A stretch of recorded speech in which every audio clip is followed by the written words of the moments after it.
Hello दोस्तों, ये बोड़िया का होटल है। देखिए, ये खाना 60 रुपये प्लेट देता है। अभी ये चिकन बन रहा है। ये हमारी माता बना रही है। देखिए, ये दिन भर बनता है। खाना 60 प्लेट रुपया है। देखिए दिन भर यहाँ कितना भीड़ रहता है। आइए कभी यहाँ पर टेस्ट कीजिए। तो पूछिए कैसा लग रहा है? कैसा लग रहा है? चिकन का कैसा लग रहा है? बहुत टेस्ट, बहुत मजा। बहुत मजा है। कैसे प्लेट है? ये गरीबों का 5 स्टार होटल है। ये गरीबों का झारखंड रांची जिला का सबसे टॉप होटल है। सबसे टॉप होटल। 60 रुपये में भर पेट खाना। हाँ। देख सकते हैं 4 पीस चिकन। हाँ। चावल जितना खा सकते हैं। चलिए ठीक है।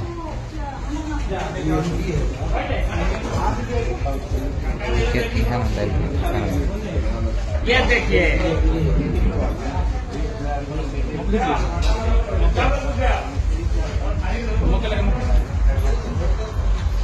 ठीक है।